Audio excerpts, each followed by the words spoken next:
President Donald Trump did not mince words as he met the media in the East Room of the White House. I turn on the TV, open the newspapers, and I see stories of chaos. Chaos. Yet it is the exact opposite.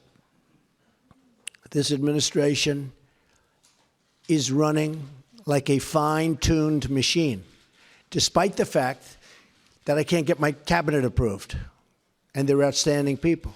The president covered a wide range of subjects, including more optimism among businesses since he took office, and the soaring stock market, executive orders that cut regulations, and a successful rollout of his nominee to the Supreme Court as proof things are running smoothly. The president also pushed back on media reports that his campaign advisors may have had inappropriate contacts with Russian officials.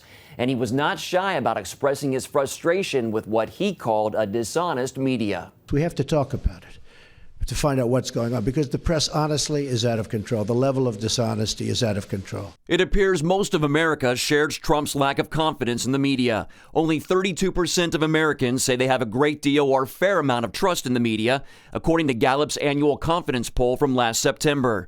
That's the lowest ever since Gallup started asking the question in 1972. Meanwhile, Trump's pick for U.S. ambassador to Israel had his confirmation hearing before the Senate Foreign Relations Committee. It did not take long before bankruptcy lawyer David Friedman was interrupted by demonstrators, including this one opposing Israeli settlements. Mr. Friedman also said that Palestinian refugees don't have a claim to the land, don't have a connection to Palestine, when in fact they do. When he wasn't interrupted, Friedman did answer a question about settlements and a two-state solution, giving the Palestinians their own nation side by side with Israel. You, of course, have been involved in supporting settlements and in conversations that seem to imply that the two-state solution is no longer a viable option. What do you mean by that? Senator, if the Israelis and the Palestinians were able, through direct negotiations, to achieve a two-state solution along parameters agreeable to them, and the Prime Minister of Israel yesterday outlined some of them, I would be delighted. Still, Friedman acknowledged his doubts.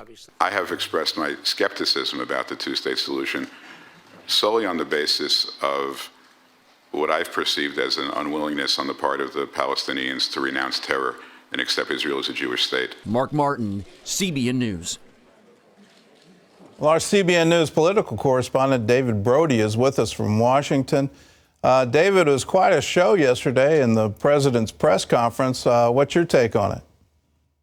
Well, I'm just frustrated that I didn't bring popcorn because that was popcorn munching, Gordon, for sure. I mean, look, the way this went down at the White House was pretty fascinating. Donald Trump walked in the morning on a Thursday and looked at everybody and said, let's do a press conference today. And then, boom, everybody started running and trying to figure out, well, let's get some seats in the East Room of the White House. I mean, it was that chaotic, if you will, because, look, all along, Gordon, as you know, Donald Trump is his best press secretary. It's himself. And so it's been pretty fascinating to watch the media's reaction to all of this. They're clearly thinking it's a combustible situation. They feel that he was unhinged. We've heard these words.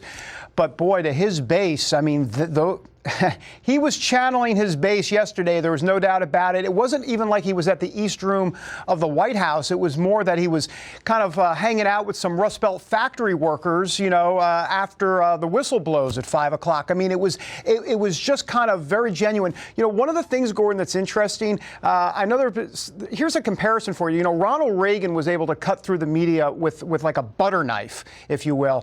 Donald Trump cuts through the media, I think, more like with a chainsaw. But the point is still the same. He's able to kind of cut through the media clutter and really be very genuine. Love him or hate him, he's genuine for sure. He is genuine, and yeah, love him or hate him. It seems like it's dividing, though. And, you know, he seemed to take on CNN, and you kind of wonder, are they just laughing all the way to the bank? The head of CNN was predicting they're going to have $1 billion in profits for this calendar year, which is an astonishing number. At the same time, the polls are showing that nobody trusts the media anymore. Does it seem to matter? Well, I think it matters to Donald Trump, and here's why. Because he knows that he can get away with what he did yesterday because the public overall has his back. Even the ones that don't necessarily support Donald Trump actually don't support the media. In other words, if Donald Trump has a 50% approval rating, well, the media, as you just pointed out, far less than that. So if you run the math, Donald Trump believes he's got the wind at his back, specifically as it relates to his approval versus the media's approval. Do you view this as the start of the campaign season, if you will, for the midterm elections? Was this a campaign event? Yeah, I think you can. That's actually a very astute observation. I agree with you on that. I think it is somewhat of a campaign event because it was in his wheelhouse. This is where he likes to operate. And now we find out, or we know that he's going to Florida this weekend where he'll have a big campaign rally. And here we go, just about a month into his campaign or his presidency, and he's already holding campaign rally events, which, by the way, I thought it was interesting at the press conference on Thursday. He said those crowds, he understands, are already going to be huge. So he had to already talk about the crowd size before the crowds even gathered. So I thought that was somewhat interesting. All right, well, let's turn to the policy. It looks like he's going ahead with a new immigration order. Do you have any insight on what's going to be in the order? Well, the White House realizes that they need to in essence, tailor it, and that's the word he used yesterday, tailor this executive order because of that Ninth Circuit decision. So what they look to probably be doing here, and once again, not all I's are dotted and T's are crossed, but most likely including some non-Muslim countries to the executive order. And that's why Donald Trump said yesterday, he said it actually might be even better than the original executive order because apparently there's going to be some additional countries added. So look for that, and also look for some of those permanent green card residents, if you will, to make sure that they're not excluded from the or make sure that they will be allowed to travel and not be part of that travel ban. Well, it looks like David Friedman is going to be confirmed as ambassador. The votes seem to be there. Any insight on what's going to happen as a result of this? Are we going to see any kind of deal between Israel and the Palestinians? Are we going to see the embassy move to Tel Aviv? What's your prediction? Well, this is how do we say this? It's a big gray area, and here's why. Donald Trump, have you heard, he's the art of the deal, right? I mean, he talks about it all the time, and part of the deal-making process here is not to reveal your hand.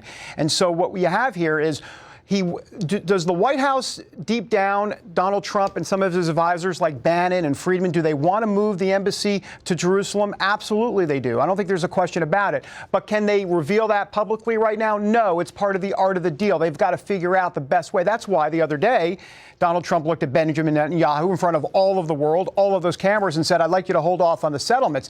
Once again, trying to figure out the sweet spot, if you will, of some sort of deal. So that's the gray area.